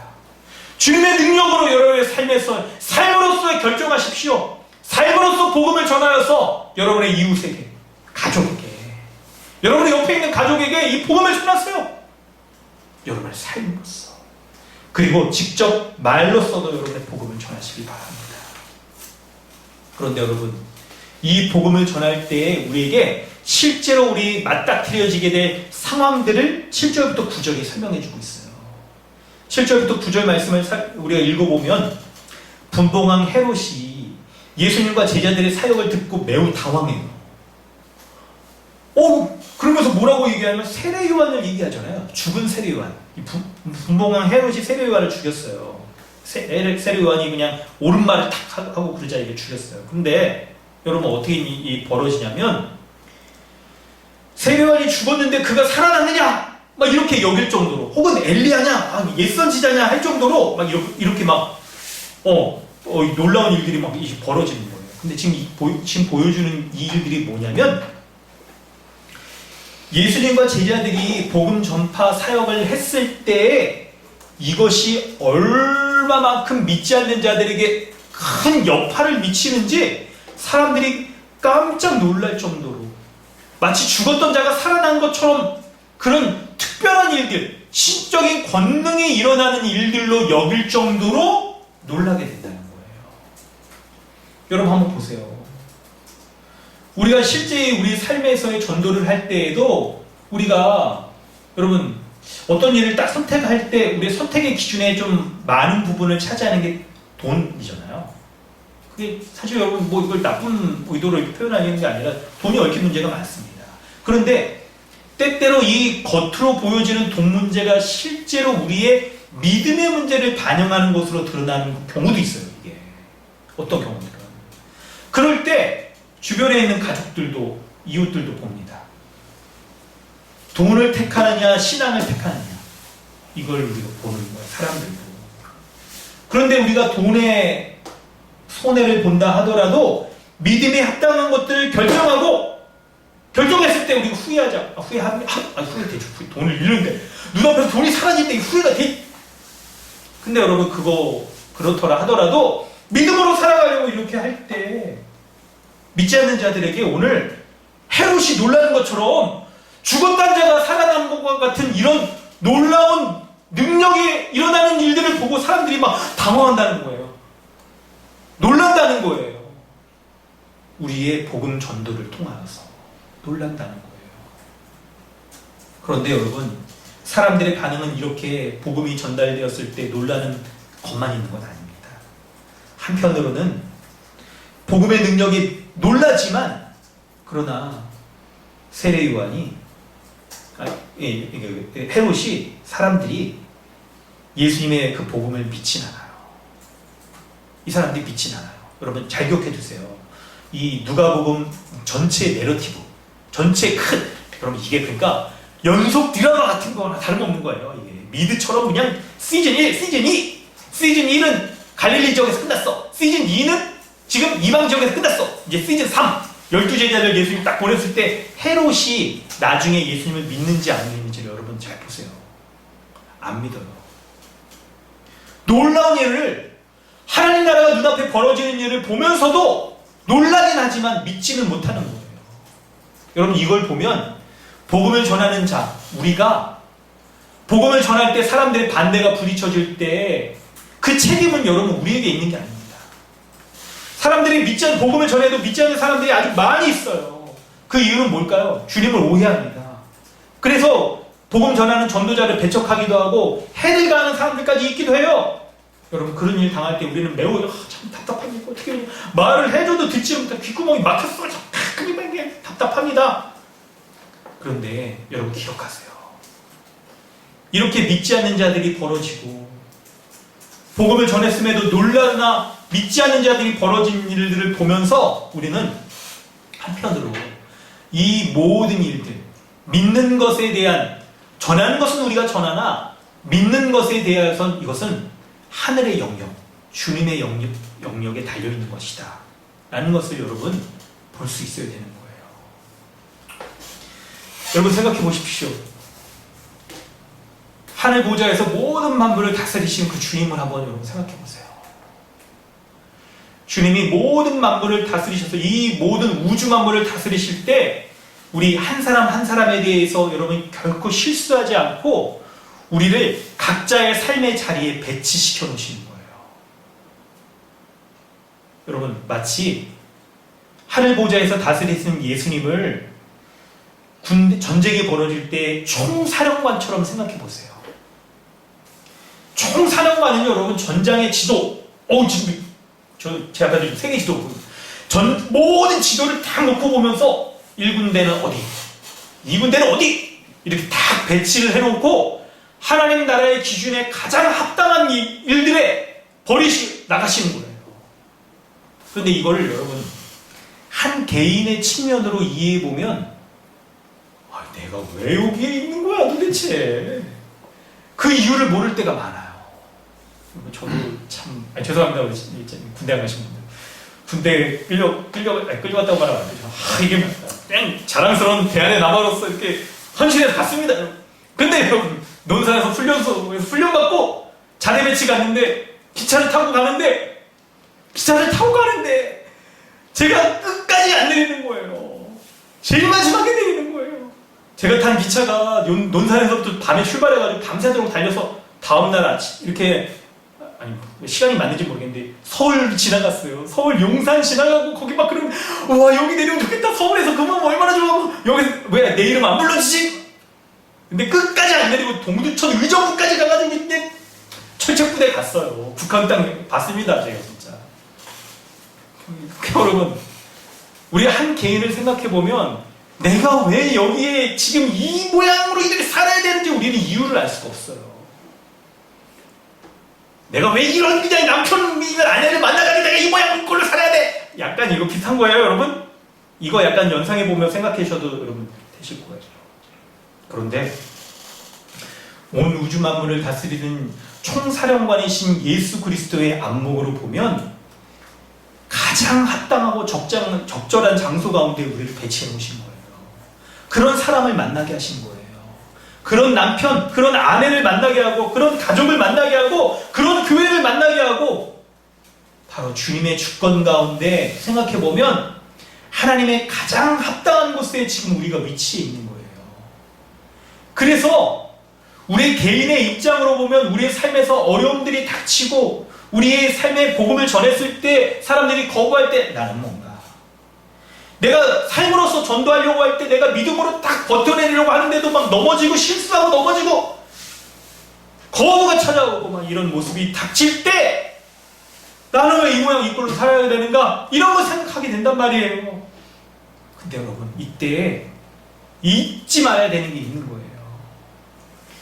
우리의 모든 일들을 다 지금 지켜보고 계시고 우리를 그분의 기준 안에 가장 합당하고 가장 적절한 곳에 두셔서 우리로 하여금 믿음의 싸움, 이 복음을 전하며 싸우는 직접 복음을 전하든 삶으로 복음을 전하든 싸우는 이 현장 가운데 두신 주님께서 우리를 배치해 놓으셨을 때는 한치도 실수가 없으시며 한치도 물러섬이 없으시고 우리의 삶의 전장과 같은 그곳 가운데에서 우리로 하여금 하나님 나라의 능력과 권위를 붙잡고 우리가 딱 버텨내고 살아가면 주님의 하나님 나라의 이 복음이 전파되어지고 하나님 나라의 복음이 확장되어지며 그리고 내가 어려운 가운데 이렇게 버텨내는 것만으로도 하나님 나라의 전장 가운데 이 복음이 지켜지고 하나님 나라가 확장되어지는 이 일들이 벌어지게 되는 일들을 우리가 볼 수 있게 되는 거예요. 이 일들을 위하여서 우리의 삶 가운데 우리를 지금 이곳 가운데 주님이 두고 계신 거예요. 사랑하는 성도 여러분, 이것을 믿는 믿음의 눈이 열려지길 바랍니다. 여러분은 우리의 삶을 볼 수 있는 눈이 이렇게 열려져야 돼요. 온 우주 만물을 창조하시며 다스리시는 주님이 우리를 붙잡고 계시며 우리를 가장 합당한 곳에 보내셔서 지금 우리로 하여금 복음이 전파되도록 하시는 이 일들을 볼 수 있는 은혜가 우리 강동 주님의 교회 모든 성도 가운데 있기를 주님의 이름으로 축원합니다. 오늘 우리는 이 말씀을 살피면서 예수님은 신자인 우리를 세상 가운데 보내셔서 하나님 나라의 복음 전파하시는 것을 살펴봤습니다. 이때 우리를 세상 가운데 보내실 때 신자를 보호하실 뿐만 아니라 능력과 권위를 주셔서 이 복음 전파를 감당하도록 하시는 것을 살펴봤어요. 이 말씀을 여러분 크게 세 가지로 좀 더 적용하면서 우리 여러분의 삶에 구체적으로 좀 몇 가지를 얘기해 보려고 합니다. 첫째는 예수님은 그분의 능력과 권위를 제자들에게 우리에게 주셔서 하나님 나라의 복음을 전파하도록 보내세요. 그때 본문에서 12제자 여기 동그라미 치세요. 이 12제자가 뭐를 가리킵니까? 베드로와 안드레 야고보와 그 사람들인데 왜 12제자라고 굳이 이렇게 얘기하냐면 그 의미는 바로 모든 신자, 교회, 우리 자체를 가리키고 있는 거예요. 여러분 하나님 나라의 복음 전도하는 것은 신자의 마땅한 의무입니다. 여러분 의무를 다해야 되는 거예요. 그렇기 때문에 우리가 각자의 삶의 자리에서 직접 복음을 전하며 우리의 삶으로도 복음에 합당하게 살아가는 것을 여러분 애쓰셔야 됩니다. 애쓰셔야 돼요. 애쓰셔야 돼요. 여러분 주님의 능력과 권위를 의지해서 여러분의 주변에 있는 사람들을 떠올리고 그들에게 복음을 전하고 가족들과 함께 있습니까? 전하세요. 직접적이든 간접적이든 여러분의 삶의 모습이든 전하세요. 세상과 같지 않다는 걸 전하세요. 이미 우리가 하나님 나라에 거하여서 살아가고 있는 자라는 것들을 말과 표정과 행동과 선택과 결정과 삶의 모습 가운데서 드러내세요. 그리하여서 말로써 설득할 뿐만 아니라 삶으로서도 사람들에게 보여주는 것으로 말미암아 기회 닿는 대로 우리 주변에 있는 사람들에게 이 복음을 전하는 거예요. 그럴 때 여러분 복음의 열매가 맺히게 될 겁니다. 그럴 때 복음의 열매가 맺히게 될 거예요. 그런데 두 번째로 세상에 보내신 주님께서는 제자들에게 우리에게 복음 전파할 때 필요한 모든 것들을 공급하여 주시는 거예요. 지팡이나 배낭이나 양식이나 돈이나 두 버릇도 가지 말고 한 집에 계속 머무르라 이렇게 말하잖아요. 우리를 세상 가운데 보내셔서 이 복음 전파의 삶을 우리가 살아갈 때 우리에게 무엇을 먹고 무엇을 먹을까 무엇을 입을까 염려하지 말라. 염려로부터 좀 자유로워라. 이 세상을 살아가는 80년이든 100년이든 살아가는 그 세상 가운데에서 염려하지 않고 살아갈 수 있도록 우리에게 주님이 하늘 보좌의 모든 것들을 다스리시는 그 주님이 우리의 필요한 모든 것들을 공급하여 주신다고 약속하고 있는 거예요. 여러분 우리는 예배 때마다 주기도문으로 고백하지 않습니까? 주기도문 가운데 뭘 고백해요? 우리에게 일용할 양식을 달라고 여러분 그렇게 요청할 때마다 주님이 공급하여 주신다는 걸 우리가 믿는 거잖아요. 그러므로 우리의 모든 필요를 공급하여 주실 주님이 공급하여 주시는 것을 믿고 그분을 의지하며 복음 전하는 일에 좀 전심으로 애써보세요. 여러분 우리가 복음 전하지 못하는 이유가 뭔지 아세요? 여러분 아주 근본적인 거는 복음을 제대로 알지 못하고 믿지 못하기 때문에 그런 것도 있겠는데 우리가 복음을 전하지 못하는 이유는 바로 먹고 사느냐고 바빠서 온통 우리의 관심사가 먹고 살아가는 이것에 머물러 있기 때문에 그런 거예요. 이미 충분히 먹고 살만 한데 근데 우리의 관심이 맥시멀 라이프 이런 데 딱 있게 되면 뭡니까? 더 나은 거.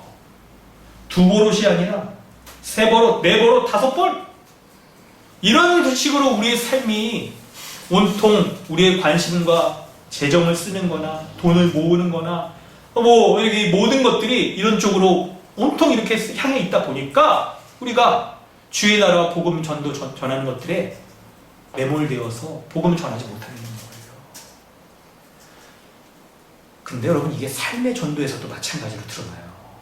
우리 주변의 가족들이나 이웃들이 우리가 어떻게 살아가느냐 정말 신자의 합당한가를 살아가느냐 이렇게 딱 지켜볼 때 여러분 사람들이 놀랍게도 자기가 믿진 않지만 복음에 합당한 바가 뭔지는 알고 있어요. 이게 아이러니예요. 그래서 너는 예수 믿는다고 왜 그래? 이렇게 얘기를 한단 말이에요. 알아 그 사람들이 지식이 있단 말이에요. 그래서 그걸 가지고 우리가 믿음에 합당하게 살아가는지 안 살아가는지를 다 보고 있어요. 그러므로 여러분 참 어떤 면에서는 직접 전도보다 우리 삶의 전도가 더 힘든 경우가 있어요. 직접 전도는 생판 모르는 남들에게 하는 경우가 좀 많이 있어요. 그래서 여러분 그냥 복음을 다 이렇게 말하고 하면 믿을래요. 믿겠습니다. 이런 일들이 벌어지는데 삶의 전도는 더 어려워. 우리의 삶의 속속들이 다 있거든요. 그때 여러분 우리 삶이 정말 이 세상에도 다 가진 자처럼 이미 하나님 나라를 다 가진 자인데 이 세상 나라도 다 누리려고 하는 자처럼 살아간다라고 한다면 세상 사람들이 우리의 삶을 보고 결코 믿지 않으려고 할 거예요. 뭔가 좀 나와는 좀 다른 모습이 너에게 있어야 되지 않겠냐? 그래야 내가 뭔가 너를 좀 믿을 수 있게 되지. 네가 살아가는 그 복음을 붙잡고 있는 복음을 믿게 되지. 네가 믿고 있는 예수님을 좀 믿게 되지. 이렇게 한단 말이에요. 근데 여러분 걱정 마세요. 우리를 이 세상 가운데 보내신 주님, 그 총사령과 같은 그 주님이 우리의 모든 것들을 다 지켜보고 계신단 말이에요. 그리고 세 번째로 우리에게 그것을 감당할 수 있는 능력을 주셔서 세상을 변화시킬 수 있게 되고, 혹 헤롯처럼 믿지 않는 자들, 그들에게 반대가 있다 하더라도 그 가운데 복음을 붙잡고 살아갈 수 있는 이 담대함을, 믿음을, 인내를, 확신을 우리에게 주시는 것을 믿으시길 바랍니다. 여러분, 이게 우리의 삶에서 드러나야 되는 믿음인 거예요. 이것이 예수 그리스도가 능력과 권위가 있으신 분이라는 것을 믿고 그분이 그 능력과 권위를 우리에게 주심으로 세상 가운데에서 능력을 행하고 주님의 권위로서 우리가 행하는 것들을 우리가 볼 수 있게 되는 것입니다. 그러므로 성도 여러분, 우리 이 시간에 좀 기도하길 원합니다. 먼저 기도할 때 우리의 기도는 우리를 세상 가운데 보내신 주님이 하나님 나라의 능력과 권위가 있으신 분이라는 것을 믿는 그 고백이 있어야 되는 거예요. 그리고 그 능력과 권위가 있으신 분이 우리를 세상 가운데 보내셨을 때 능력과 권위를 주심으로 우리가 전도하고 우리의 삶으로 살아가려고 할 때 그 능력과 권위를 행사할 수 있도록 우리에게 모든 은혜 주신다는 것을 우리가 붙잡는 거예요. 그리고 복음이 반대되지는 삶의 어려운 지점, 선택의 지점, 그 가운데 우리가 불평하고 원망하고 낙심할 수 있을 그 상황 가운데 우리를 파송하신 주님, 총사령관처럼 우리의 지금 이 삶의 자리에 파송하신 그 주님이 우리가 싸우기에 가장 적절한 곳에 우리를 두셨는 것을 믿으시기 바랍니다. 우리가 지금 넘어진다 할지라도 일어서서 주님의 능력을 붙잡을 때에 능하신 주님을 붙잡고 승리할 수 있도록 가장 적절한 곳에 우리를 파송하셨음을 여러분 믿으시길 바랍니다. 여러분의 삶의 장소가 바로 우리가 주님께 파송받은 믿음의 장소예요. 믿음으로 견뎌내고 믿음으로 싸워내고 믿음으로 하늘의 능력과 권위를 우리가 맛보고 우리 삶 가운데서 경험되어지는 놀라운 일들이 나타나야 되는 삶의 전투의 지점인 것을 여러분 믿을 때 이 시간 하늘의 능력과 권위를 더하여 주시옵소서. 예수님께서 행하신 그 능력과 권위를 이미 우리에게 주신 것을, 십자가 복음 가운데 주신 것을 믿고 복음대로 살아가게 하시고 복음을 말하게 하시고 복음대로 우리의 삶에서 결단하며 인내하며 주님의 능력을, 주님의 승리를 복음을 전했을 때 복음을 전달받은 사람들이 회심되어지는 놀라운 이 능력의 역사가 우리를 통하여 나타나게 하여 주시옵소서. 우리 이 시간 믿음으로 한번 기도하길 원합니다. 우리 함께 이 복음을 붙잡고 함께 기도하겠습니다. 하나님, 은혜를 더하여 주시옵소서. 주님, 은혜를 더하여 주시옵소서. 주님의 능력과 권위를 주셨사오니 내 삶의 현장 가운데서 이 능력을 행하는 자 되게 하여 주시옵소서. 내 삶의 현장 가운데서 주님의 능력을 드러내는 자 되게 하여 주시옵소서. 하늘의 권위가 드러나서 내가 하나님 나의 삶에서 부딪혀지는 삶의 어려운 지점 가운데서 하늘의 능력 가운데 행하는 자 되게 하여 주시옵소서. 주여, 은혜를 주신 믿습니다. 하나님 함께 주시옵소서. 하나님 믿습니다. 나는 이 삶의 현장 가운데 주신 그 주님의 능력을 믿사오니 주님, 가장 합당한 곳에 나를 파송하여 주셔서 그 주님의 능력을 붙잡고 살아가게 하셨사오니 내가 날마다 주님의 능력을 붙잡고 날마다 살아가게 하여 주시옵소서. 날마다 하나님 어려운 가운데 인내하게 해주시고 승리하게 해주시오. 복음으로 싸우게 하여 주시옵소서. 복음으로 승리하게 하여 주시옵소서. 오 아버지, 오 아버지, 하늘 아버지께서 하늘의 모든 것들을 다스린 주님께서 이렇게 파송하여 주셨사오니 내가 믿음으로 이렇게 승리하며 믿음으로 하나님 견디고 믿음으로 인내하며 믿음으로 주님이 행하신 일들을 바라보며 살아갈 수 있는 은혜를 더하여 주시옵소서. 주여, 은혜를 더하여 주시옵소서. 그렇지.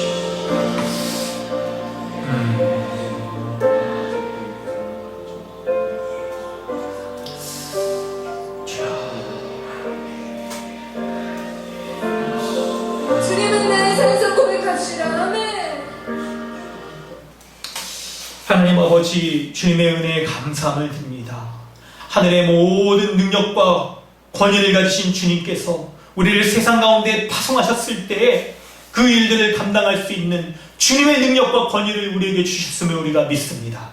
우리의 삶의 현장 가운데서 우리가 복음을 직접 전하든지 삶으로서 복음을 전하든지 주님의 능력과 권위가 드러나게 하여 주시옵소서.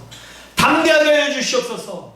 인내하게 하여 주시옵소서. 그리고 도전하게 하여 주시고 그리고 믿음의 열매를 맺힐 수 있는 그 열매가, 복음의 열매가 우리 가운데 온전히 드러날 수 있도록 주여 하늘의 은혜를 더하여 주시옵소서. 함께 하심을 믿사오며 우리 구주 예수 그리스도의 이름으로 기도드리옵나이다. 아멘. 찬송가 515장 함께 찬양하겠습니다.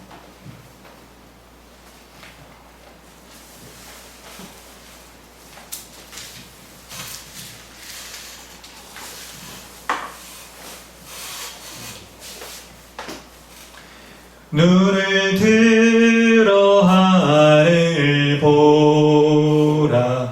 어지러운 세상 중에 곳곳마다 상한 영의 단식 소리 들려온다. 빛을 잃은 많은 사람 길을 잃고 헤매이며 당자처럼 기진하니 믿는 자여 너희 할 곳. 눈을 들어 하늘 보라. 어진 세상 중에 외치는 자 많건만은 생명수는 말랐어라. 죄를 대속하신 주님 선한 일꾼 찾으시나. 대답하리 어디 있나. 믿는 자여 너희 할 곳.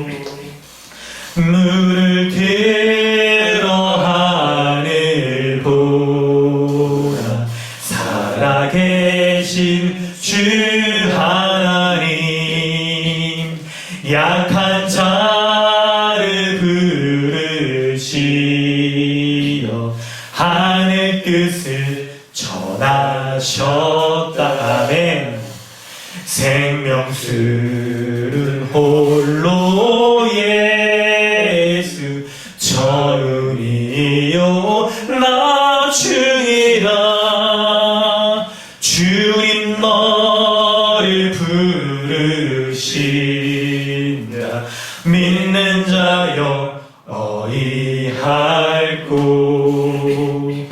눈을 들어 하늘 보라.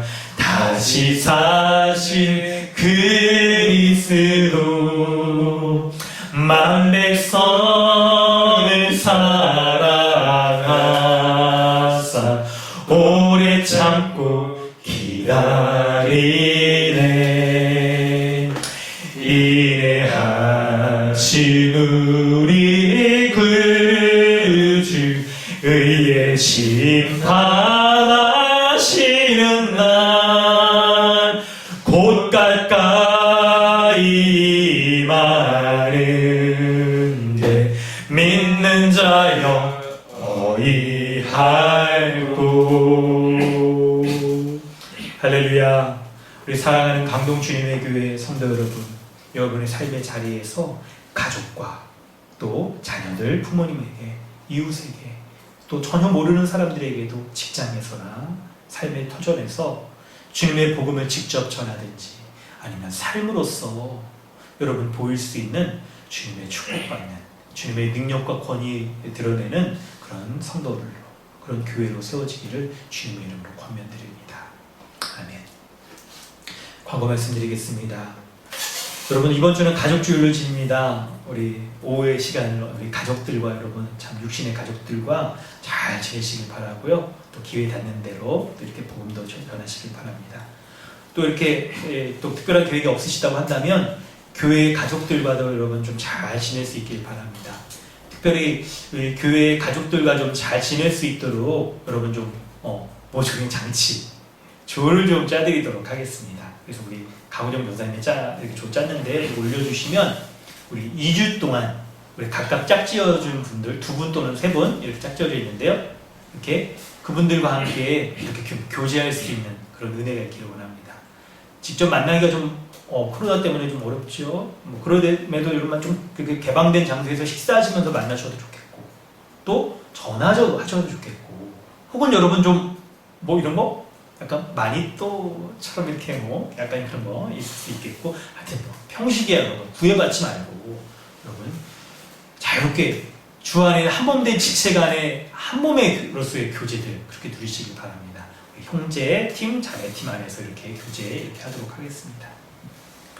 네, 2대1 스쿨 기초세계관 세미나가 여러분 이렇게 개최됩니다. 6월 19일 우리 토요일날 주님의 교회에서 개최하는데 온라인으로 여러분 진행되는데요. 이렇게 등록해서 우리 잘 배우시고 또 우리 몇몇 우리 또 이렇게 잘 가르칠 만한 분들과 함께 우리 교회 아이들에게 또 여름에 2대 스쿨을 교회에서 우리 개최하면서 우리 아이들에게 복음적인 세계관을 갖도록 이렇게 하도록 하겠습니다. 주중 경건의 로마서 TBS 그리고 금요일 책 나눔에도 여러분 참여해 주시기 바랍니다. 국가 사회와 교회를 위해서 기도해 주시고요. 들으신 헌금을 위해서 기도하도록 하겠습니다. 하나님 아버지 주님의 은혜 감사드립니다. 오늘 하나님께서 귀한 은혜의 말씀 주셨사오니 우리 총사령관 되신 우리 구주 예수 그리스도 하늘 보좌에서 승리하신 예수 그리스도께서 주신 권능과 권위를 가지고 우리가 이 믿음으로 이 세상을 살아갑니다. 주님이 우리를 가장 합당한 삶의 터전 가운데 보내신 것을 믿고 주님 믿음의 고백으로 우리가 어려운 상황 가운데서도 낙심하지 않고 믿음으로 힘써 싸우며 우리가 살아가겠습니다. 하늘의 능력을 더하여 주시고 하늘의 권위를 더하여 주셔서 주님이 주신 능력과 힘으로써 힘껏 살아가는 우리 각자 될 수 있도록 은혜 더하여 주옵소서. 우리가 이런 믿음의 고백으로 하늘 보좌에서 모든 만물을 다스리신 주님, 그 주님이 우리에게도 이 가정과 삶의 터전과 또 이렇게 재물도 우리가 누릴 수 있도록 주신 것 우리가 감사함으로 그런 믿음의 고백으로 이 예물을 구별하여 헌금하여 주님 앞에 올려드립니다. 예물이 쓰여지는 곳마다 하나님 나라가 확장되는 데 쓰여지게 해주시고 우리가 한 몸 된 교회로서 살아가는데 귀한 예물로 쓰여질 수 있도록 은혜 더하여 주시옵소서. 그래야서 우리 내가 이 세상을 살아갈 때 한편 우리에게 날마다 일용할 양식 공급하여 주시는 그 주님, 하늘로부터 공급하여 주시는 그 은혜에 누리게 하여 주시고 또 한편 세상 가운데 살아가면서 믿지 않는 사람들과 좀 그렇게 다르게 주님 주신 권능과 능력과 그 권위를 가지고 살아가는 자로서의 면모들이 온전히 드러나는 그런 성도들 다 될 수 있도록 은혜를 더하여 주시옵소서. 지금은 우리를 죄악 가운데 구원하여 주신 우리 구주 예수 그리스도의 은혜와 하나님 아버지의 무한하신 사랑과 성령이 내주하시며 충만케 하시는 역사가 우리의 삶의 터전에서 직접 혹은 삶으로서 복음 전하기를 결심하는 우리 모든 성도와 교회 가운데 주님의 능력과 권위가 온전히 드러나기를 참으로 축원하옵나이다. 아멘.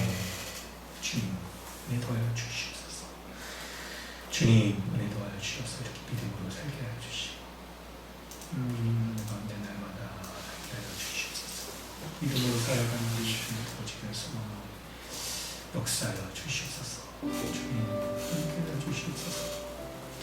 하나님 세상 가운데 우리를 보내실 때 능력과 권위로 보내셨습니다. 홀로 있지 않다는 것 기억하여 주시고 주의 능력 가운데 날마다 살아가는 성도들 되게 하여 주옵소서.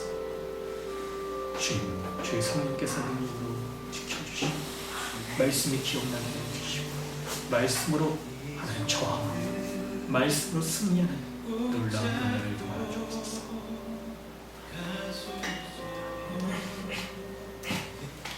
할렐루야. 예배를 마쳤습니다.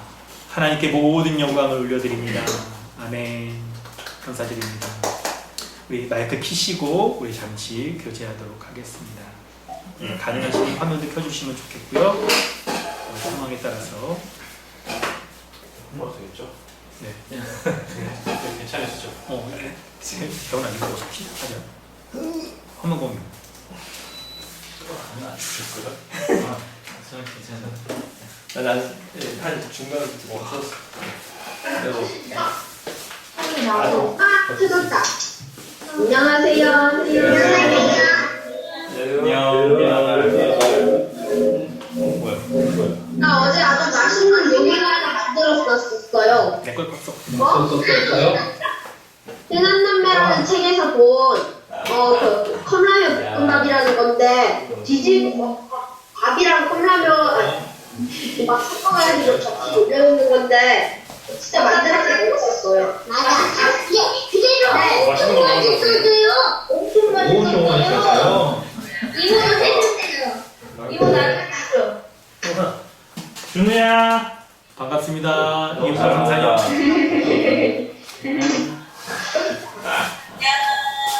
안녕하세요, 선생님. 선생님이가 뭐 보여주는데? 저는 작은 어린애. 반갑습니다.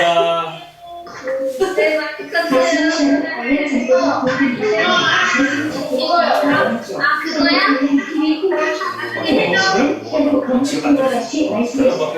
잘 가.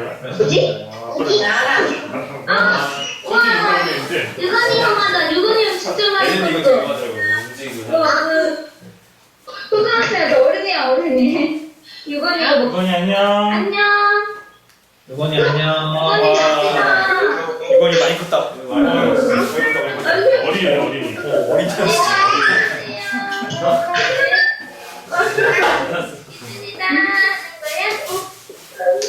유재영계 수연자매 조심히 올라오세요. 네, 조심히 올라오세요. 안녕하세요.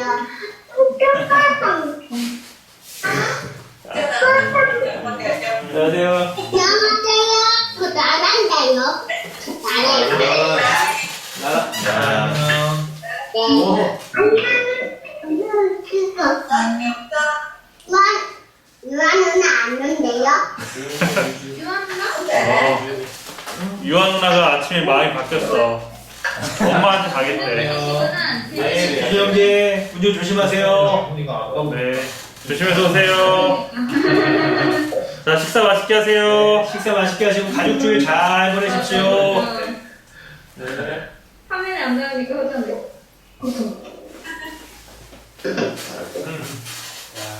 자, 이거 화면 좀 어때? 뭐가 좀 달라지지 않았어?